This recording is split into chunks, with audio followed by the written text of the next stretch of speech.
Welcome to Restaurant Influencers, presented by Entrepreneur. My name is Sean Walchef. I am your host. This is a Cali BBQ Media production. In life, in the restaurant business, and in the new creator economy, we learn through lessons and stories. Today, I have the honor and the pleasure of talking to a true craftsman. We started this show to inspire restaurateurs, would-be restaurateurs, hospitality professionals to think differently. Obviously, we have barbecue restaurants here in San Diego. We've been doing it for 16 years, but we created a media company on top of our barbecue restaurant. And our goal is to share the stories of innovators, not just in the hospitality space, but the storytelling space, people that are doing really cool things with CPG products, alternate revenue streams. It's hard business, the restaurant business. And today we have Anthony Mangieri, and he is literally a legend when it comes to the pizza business. We're going to get into his story, but it's Una Pizza Napoletana, ranked #1 pizza in the world by Top 50 Pizza in 2022. And his story is incredible. I'm going to start with, as I was doing research for this episode, there was a quote that kept coming back to me. It's one of my favorite quotes, and it's from Michelangelo. And it says, "I saw the angel in the marble, and I kept carving until I set him free." Anthony, welcome to the show. Thank you. Thanks, man. Have you made the perfect pizza yet? No, I've been close, I think, at least in the moment that particular moment of what I was looking for. Close, but never perfect. Well, we're going to get into your story. I'm so excited to have you on the show. I have tried the pizzas that you now are shipping nationwide, Genio Della Pizza. We unboxed, my family, my Walchef Wolfpack, my son, my daughter, my wife. We unboxed the pizzas. The packaging is beautiful, but more importantly, how delicious the pizza tastes. Because as I hear your story, I can't wait to go to New York to one day hopefully find one of those precious seats at your restaurant, because you've been doing this for decades now and you've dedicated your life to this craft. Tell me, let's start at the beginning. Let's start back when you first opened up the bakery. Bring us back. This is a show for Entrepreneur. Bring us back. So yeah, we want to set the stage properly. Yeah, cool. And just shut me down if I start going too far off the path or deeper, getting lost on Cub Scout stories. That's totally cool with us. So yeah, I grew up in an Italian-American family in New Jersey. And I was very close with my grandmother. I lived with her a lot of the time. She was like across the street from us, so I stayed with her quite a bit. And I, at a young age, fell in love with history and family and roots and that kind of stuff. Then I discovered like music and skateboarding and all that. And so those things kind of parallelly were my life. And I just fell in love with food and baking and the magic of baking and like the mysteries of baking. It seemed like something that like I just couldn't totally ever get a handle around. And that really excited me at a young age. And also just the history of baking, like the idea of working with the wood burning oven and hand mixing dough and all these things that like I would read about. I became like pretty obsessed with it pretty early on, and really fully obsessed by the age of 15, where it was like I was into skateboarding, punk rock music. I wanted to get a bunch of tattoos that my mom wouldn't let me. But at the same time, I was like, I want to bake bread, which was not cool back then at all. And yeah, man, I just like, there was no internet back then. There was no way to like access information easily. There weren't really any bakeries where I grew up that I was super in love with. So I just started going to the library and reading every single book I could find on bread and Italy and baking, and dragging my mother to Italy as soon as we started to do that. And then that's when it really opened my mind, and everything I found over there just tasted so exotic to me and foreign compared to what I grew up that was very Italian American.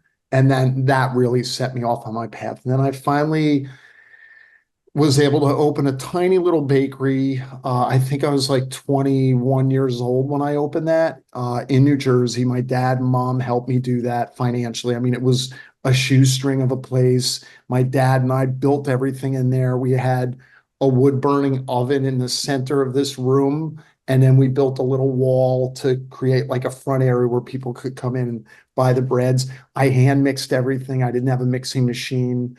And I would go in there and start baking at like 4 o'clock in the afternoon, and I would bake all the way through the night and then open up at 8 o'clock in the morning and then sit in there and sell the bread. I had no employees, and I did that for a couple of years. And it was a lot of learning. I didn't know much at the point that I opened that, so it was a lot to discover and figure out. And like, everything's were all over the place. The products were all over the place. I'd have customers come in one day and be like, "Oh my God, I got the bread last week. It was so amazing. I could taste all the yeast." And I'd be like, "Oh no, I don't want people to taste all the yeast. I'm trying to change that."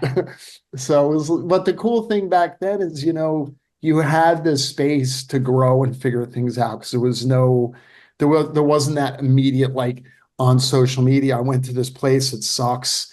Don't go there. And you're like, oh my God, my dreams are crushed. I could suck at what I did for a long time and no one would really know about it except for the 20 people that came in to try the bread. Una Pizza, the first iteration, day one. Bring us back to opening day of the original location. Day one was I shut the bakery and I was going to give up.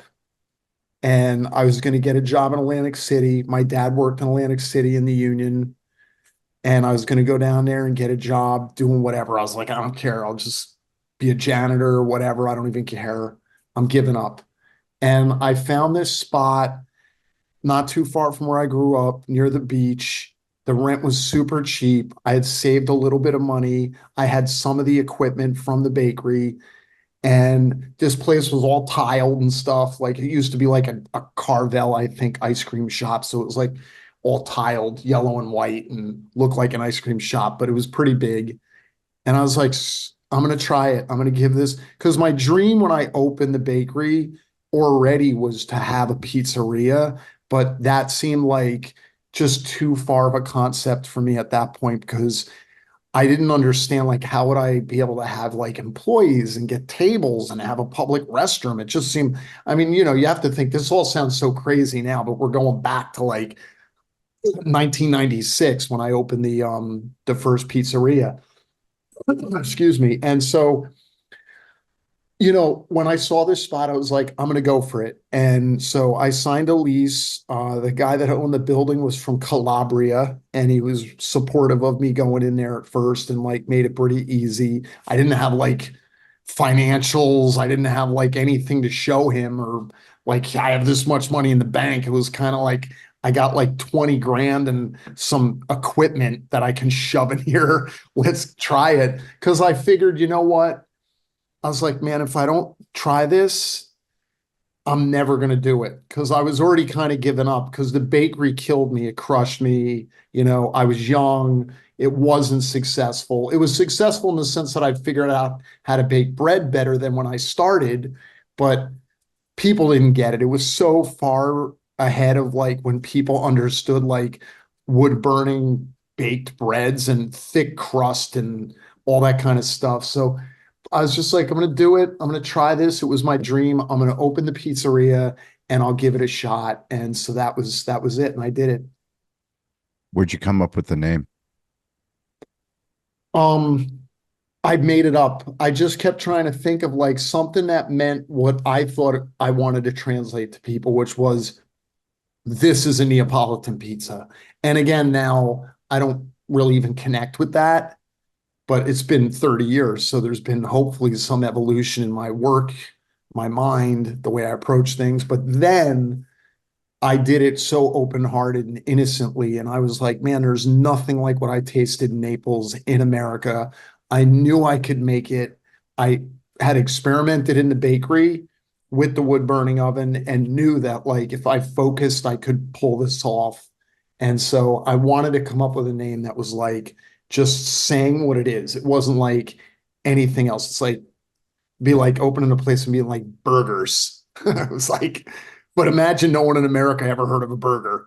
Correct. That was my thinking. It was like, I'm not coming up with some made up thing like, you know, whatever. I don't know, the Leaning Tower of Pisa or something or gondola. I was like, we're not going to do that. I want to just be like, it's a Neapolitan pizza. How do you work on your craft? You work on your craft by never thinking you're good enough. That's how I work on my craft. I don't accept what I did yesterday as being my best or that that's the end of the road. So every single minute of every day, I want to be better at what I'm doing. It's just that simple. It's not BS. It's not like anything else. That's it. If you go into work every day and you're like, I'm going at it like my life depends on it, I think you can only get better at your craft. And now a quick break from restaurant influencers to welcome our newest sponsor to the show. It's Zach Oates, the founder of Ovation. Ovation is helping restaurants to improve operations with the human touch. We are a guest experience platform for multi-unit restaurants like Friendly's, Muya, PDQ, Taziki's, and even Cali Barbecue, with thousands of others that starts with a 2-question survey and drives revenue, location level improvement, and guest recovery. So here's how it works. The guest answers 2 questions. The first one is, how was your experience? And then from there, happy guests are invited to do things that are going to drive revenue, and unhappy guests share privately what went wrong, so you and your team can resolve that concern in real time. Our AI will even help you do that. Then the magic happens. We take all the public reviews, we take all the Ovation feedback, we categorize it using our AI, and give you detailed feedback in 34 restaurant-specific categories to improve your operations. So we make sure that guests feel good, that you look good, and if you're interested in learning more, visit ovationup.com/Sean, because any listener of Sean's is a friend of Ovation's.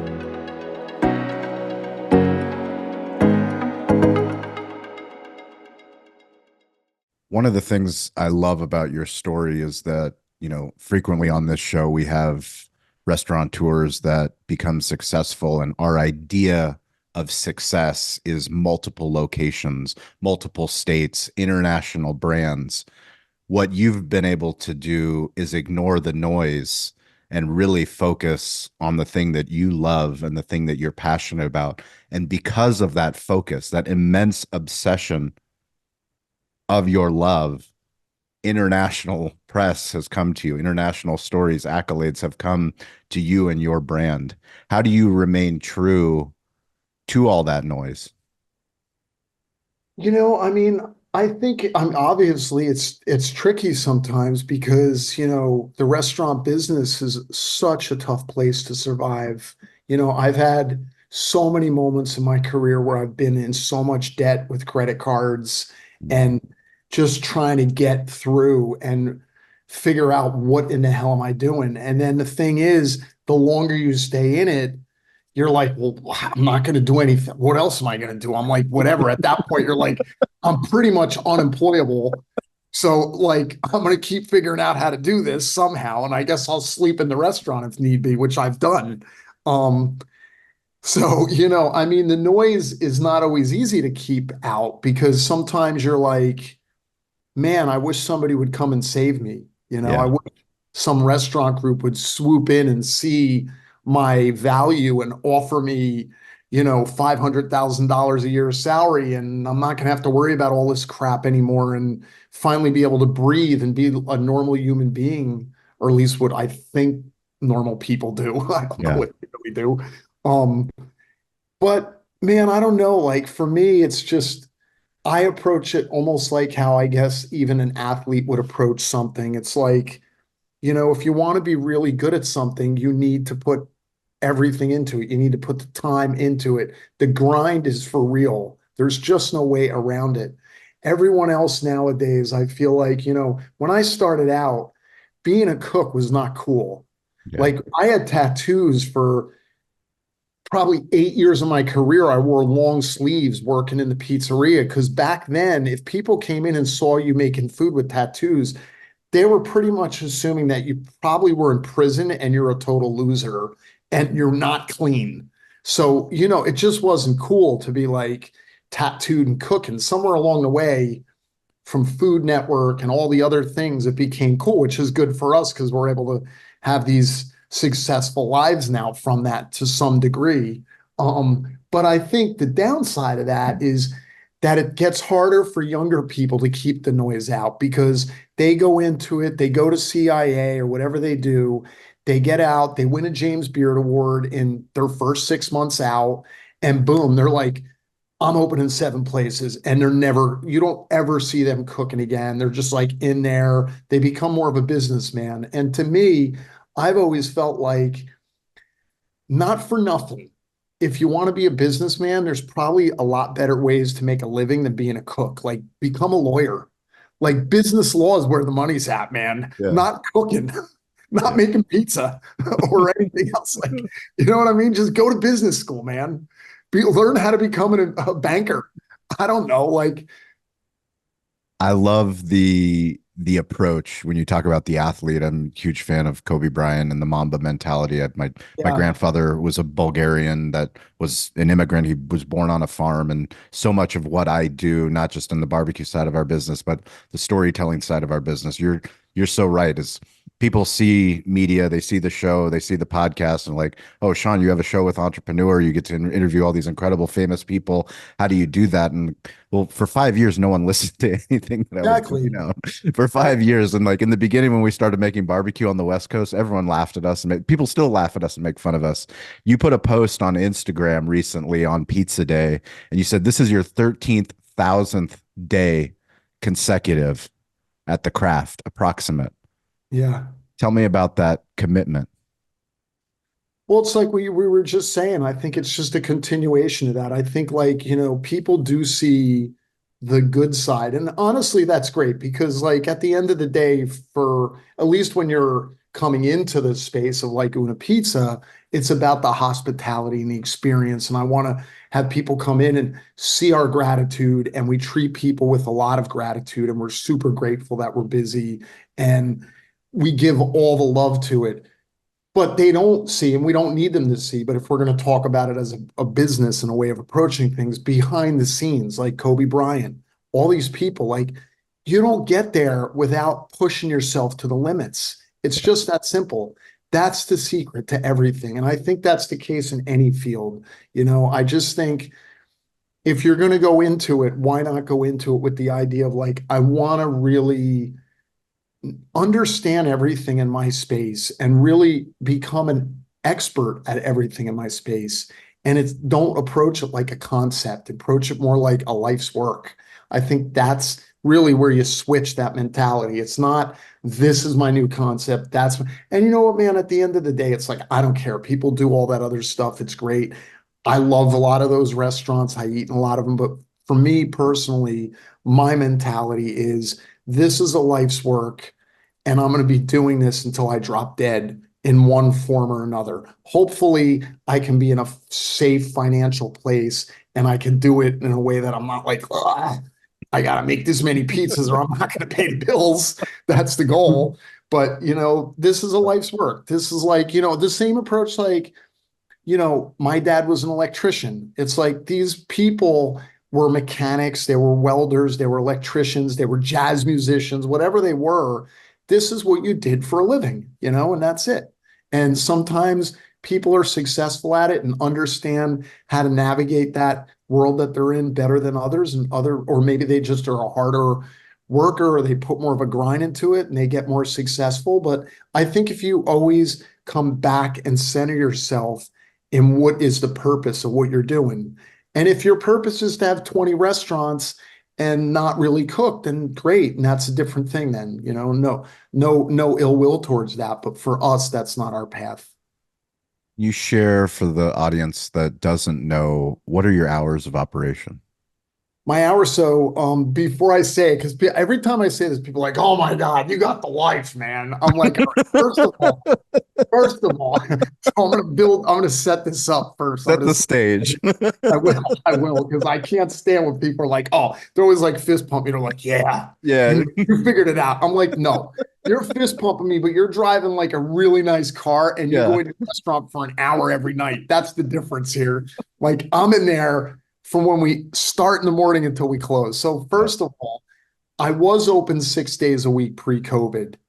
And then I built another restaurant during that. So I was going in, making dough, taking the ferry down, doing construction, taking the ferry back, doing night service.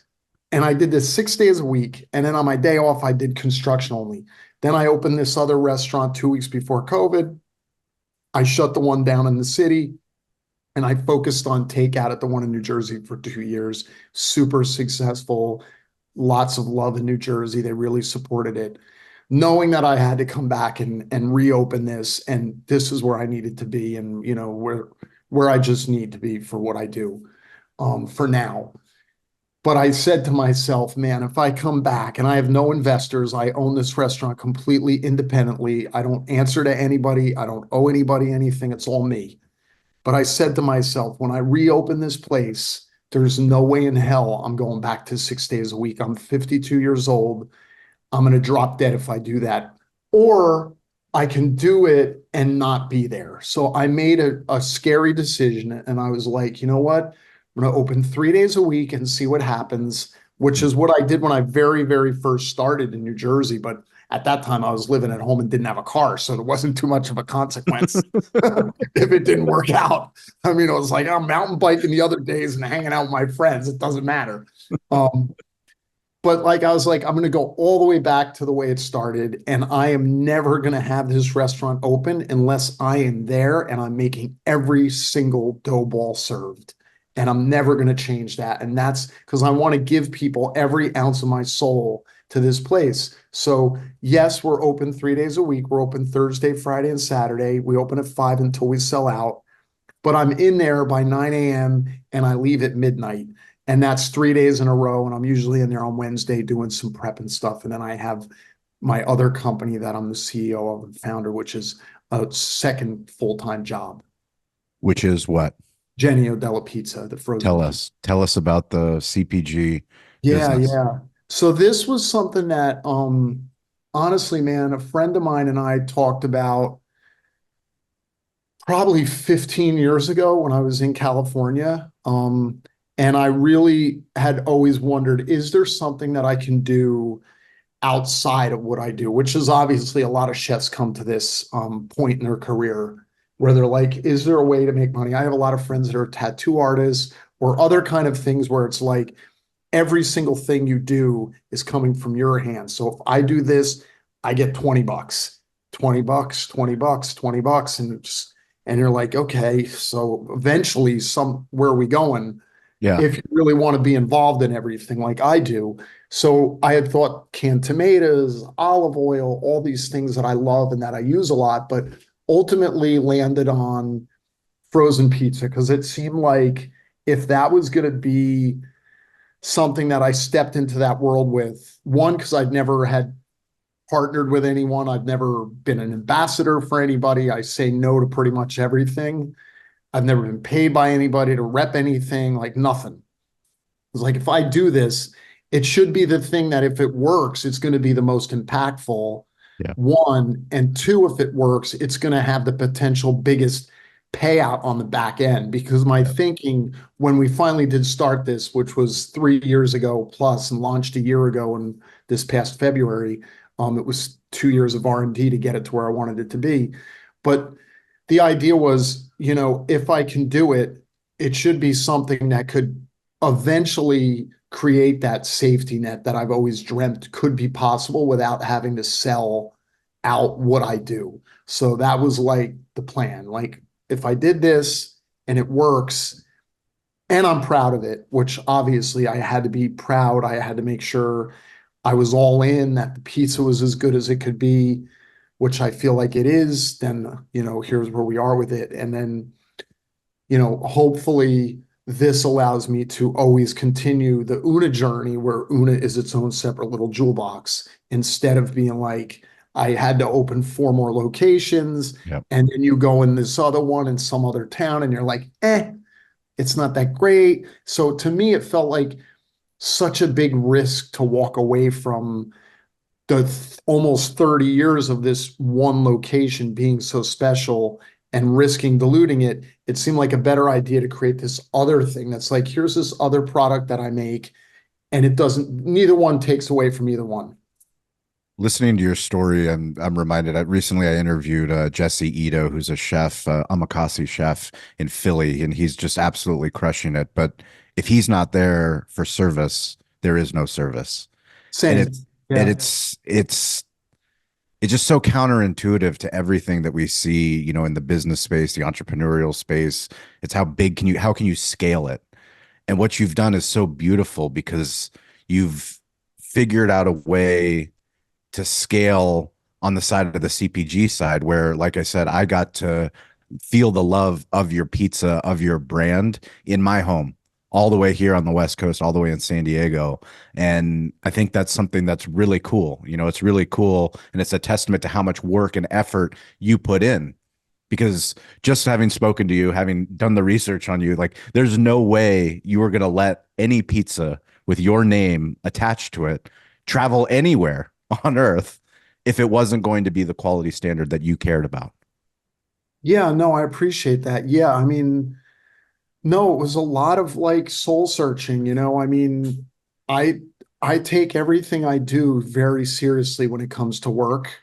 And I didn't want to take away from what I've done or what people expected of me or people that believed in me or supported coming in and all this stuff to where it's like, ah, this guy, whatever. So yeah, man, it was 3 years and well, it was almost 3 years of R&D, relentlessly. I mean, it should have actually launched before COVID, but with the COVID, I wasn't able to continue the R&D at the same level that I was pre, so it didn't. But yeah, I mean, the idea for me was to really make a product that I could be proud of, that could make people have a beautiful experience, to just connect with people and offer them something that I felt like wasn't really in that space without taking away from Una. And that's why I didn't name it Una Pizza Napoletana. That's why it's not named Anthony Mangieri. That's why we're not like using Una in a way where it's like, I don't want people to like eat this and be like, that's not what Yeah. I had at Una, or vice versa. Maybe somebody eats this and they come into Una and they're like, this isn't Genio.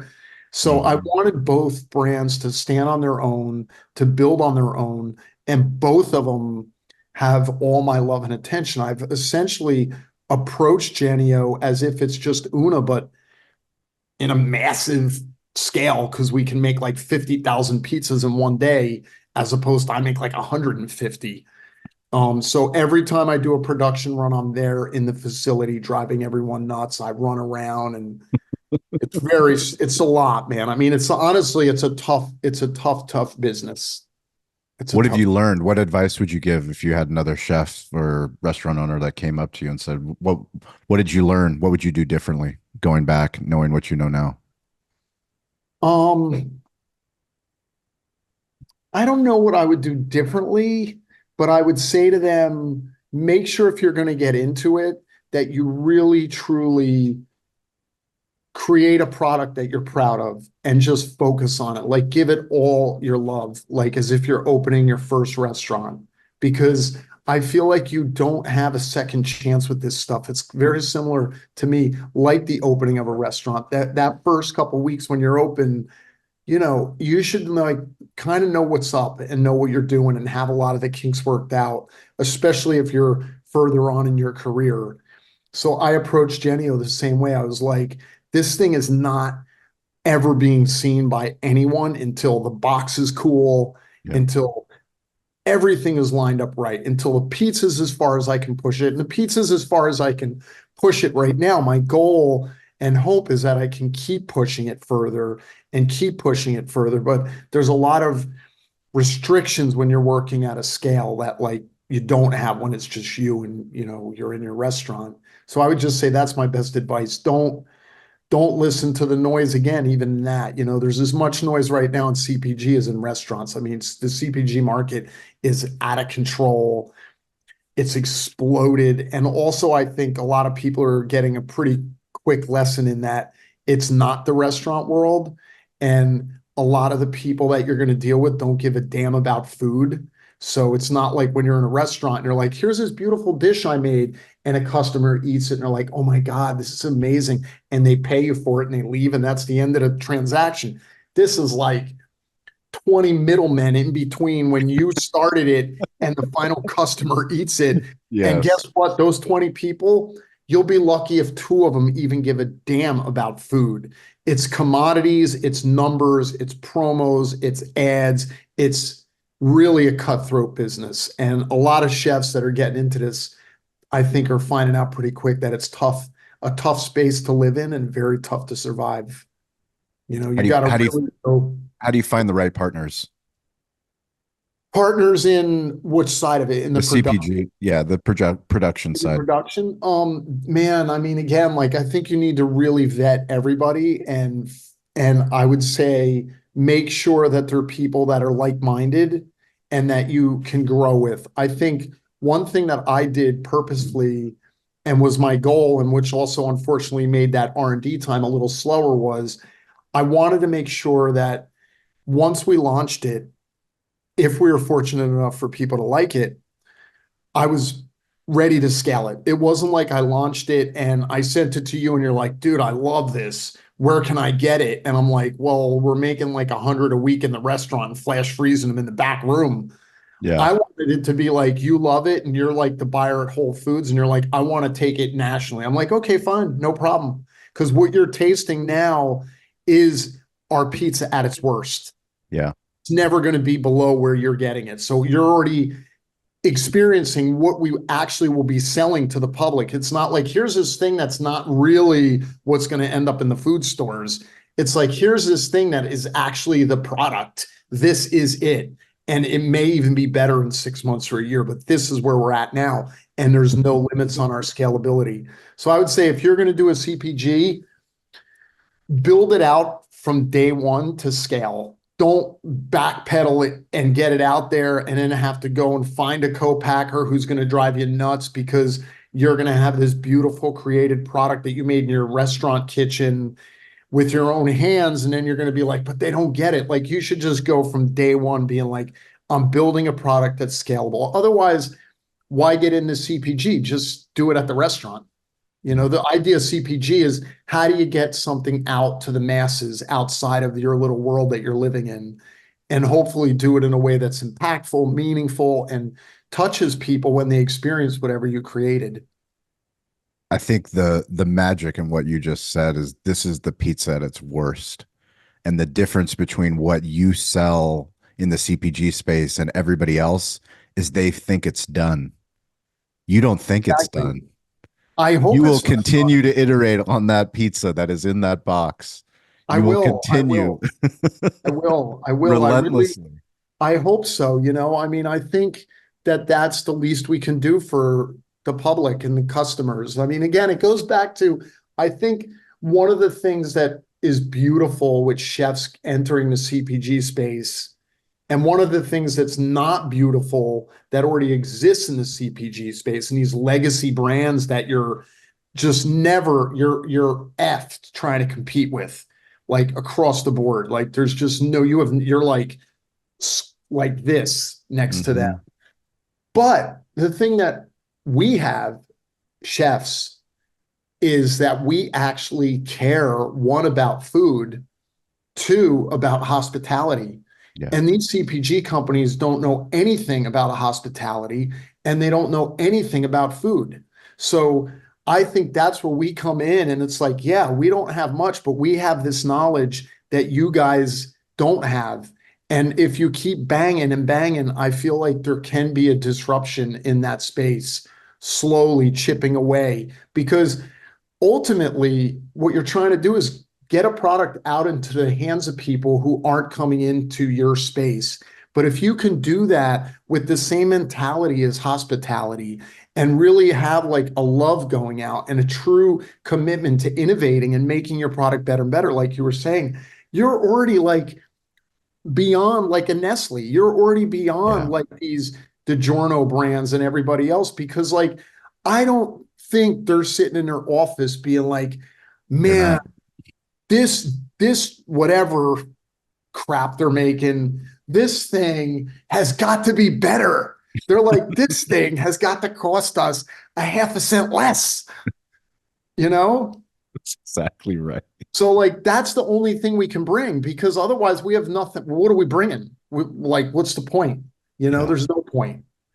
Well, you can't compete with the way they're playing the game. So you have to bring you and the truth and being a cook and hospitality and love of customers and gratitude towards customers. And that connects into the idea that then the product should continuously be better, not continuously figure out a way to make it cheaper so that we can get where we want to be. Because I am a believer, maybe it's not a sprint, but then it's a marathon, that if you keep pushing and getting better and making things better, eventually the world does come to you. People come to you. It's not like, okay, boom, we launched this product. We just got bought for $400 million. I mean, granted, believe me, if somebody's listening, they want to do that. We'll get you the address to send the check. We'll go Yeah, 300 exactly. million. I'll be Cool. living in Malibu, riding my bike all week and super tan, which is the ultimate dream. But like, in the meantime, like, it's not a sprint, it's the marathon. So eventually we will succeed in this, because we're not going to back down from making it a great product and really trying to have customer service in the best way we can within CPG. What is the obsession with tomato label art? For me, or you mean Yeah, people for in the you, world? for you. I mean, I just love it, man. Well, again, I think it connects to history, you know? It's like, I was talking to somebody the other day and they were like, man, like, what's, when people get into a restaurant, I wonder what their vision is of like what they want it to be. Like, forget about like James Beard Award, forget about a Michelin star, forget about I'm now under an umbrella of a restaurant group and I have 25 restaurants and blah, blah, blah. But like, what was the vision in the beginning? Like, what made you decide to become a cook and not become like a welder or a banker or a doctor or whatever? And for me, I can remember so clearly thinking how amazing and my dream would be to have a pizzeria where you go by and it's in a city setting or a downtown, and I'm able to sit out front on a little wooden stool in between making pizza, and like the front door is open because it's nice out. And in the old days, all the Italian markets would have like a pyramid of canned tomatoes in the window. And I always wanted to do that. And that is in my head so deep. And even to this day in Una, I don't have a window like that, but I have tomato cans, a row of them done very beautifully, but all the way around the entire perimeter of the restaurant as like a nod to this thing, all different kinds, ones that I use, ones that I don't use, but just labels and brands and these things. Like, I just love that kind of art. I also love like the art on the boxes of produce from California. Some of that's so epic. Oh my God. It's like amazing. Like, I just love that kind of stuff. We obviously talk about storytelling a lot, and we are so lucky to live in 2024 and not have to go and create Instagram or TikTok or Spotify or YouTube. We have the ability as business owners, as chefs, to share our story and to speak our truth. You have an incredible Instagram page. One of my favorite videos is you going and picking out the tabletops. Yeah. Can you share a little bit about your Instagram strategy, why you bring people in? Not because so much of what we try to do with this show is let other restaurant owners know it's people care about the why as much Yeah. as they care about the sexy pizza and the bread and all of the amazing food that we cook. They also care about you. And like, I care about the tomato label story. That's phenomenal. I absolutely love that. And I know that I'm not alone. Tell me about the video side of your business and why you make those videos on Instagram. Yeah, I mean, I agree with you. I mean, I think it's important to kind of show people like what goes on a little bit behind the scenes and a little bit of like, again, back to that attention to detail. Like, those tomato or the tabletops, for example, that was like something again that like this was the only Una that I've ever had in 30 years where the tabletops were not marble. And it just like for the last 6 years in this location, I've been like, and I've changed everything in there, like literally, like I mean, I'm changing stuff like every week. I just had penny tile put around the pizza station. Like I'm always trying to. Nobody notices. We laugh, me and my guys that work together. Like somebody will come in and will be like, "Is that new?" It'll be the only thing that's not new. Yeah. Like, oh my God, we changed the floors. They were white, now they're black. And they're noticing like this other thing that has nothing to do with anything. But it's for us, it's for inspiration, it's for just fine tuning, fine tuning. And so with the tabletops or with anything with videos on Instagram, I think it's just to kind of show people like this idea about details. Details matter, you know? Like I just think that is again back to the same idea of like the foundational things and like really deep diving into things and focusing on them. And so we like to share that with people and kind of show them like some of the stuff that we do. But we also on our Instagram, I try not like to have it be too wordy because I don't like to get Love it. too into stuff. Yeah, because like I mean, as you can tell, like I'm not afraid to chit chat or get into stuff, you know. But for that platform, I lean a little bit more for me towards the idea of like, here, you do whatever you need to do with this Yeah. instead of explaining it or trying to sell it or shove it down people's throats. You know, I'd rather it be like something that's inspiring, whether it is a beautiful picture of a pizza or it's like, here we are, like, you know, picking out these marble tabletops, which, as I was saying, had been something that was my last thing that I really wanted to do in this location for so many years. And we have these good friends that have an incredible tile marble business in Queens.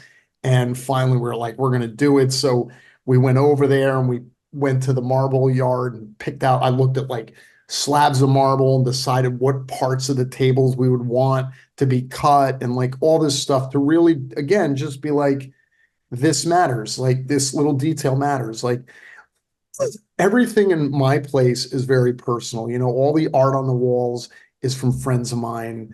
Like I'm not buying like art and framing it. It's like or getting prints from people. It's like every single thing in there is connected to us deeply. You know, it's like really like it's like my home, you know, it's like the most consistent thing in my life for 30 years through stresses and heartbreaks and sadnesses and happinesses and everything. One thing's for sure, like when I'm in there making pizza, it's like this is me, you know? I love that. I can't tell you, Anthony, how much I appreciate your perspective, the gift that you've given to the entire world, sharing your story. I can't wait to make it to New York. If you guys are listening to this, as you know, every single week on LinkedIn on Wednesday and Friday, we give you, the listener, the viewer, an opportunity to join us on stage to tell us about your restaurant, tell us about what you're building. If you're a creator, if you're in sales, if you're in marketing, we believe a rising tide lifts all ships, and the internet has given us the ability to connect with incredible operators all over the globe. I hope that you visit Anthony's in New York. I want to visit you. I can't wait to visit you. If you guys want to connect with me, it's at Sean P. Walchef, ShawnPWalchef. We also do a social shout out. So people that have been supporting the show, supporting our community. This goes to Joey Meatballs. You can find him on Instagram. Joey sells cheese. He is in the cheese business, but I saw him at Pizza Expo in Vegas, and he was hustling more than anyone I've ever seen hustle. He was making pizza, connecting with people. He was going on Instagram Live. Joey, it's a shout out to you, brother. Really proud of all the work that you do. Anthony, is there anybody that's going to listen to this on Entrepreneur from your team that you'd like to give one person that's gone above and beyond recently? Would you like to shout out? Mako. Mako. Yeah, Tell me a Mako. story. He's really, you know, I mean, I got to say two other people, Shane and Sean. They've been Okay. with me for 6 years and they're committed and such hard workers. And then Mako, he's young. He's been with me for 2 years. He quit high school and like just worked on his own. is like a master Japanese drummer, taiko drumming, and then moved to New York.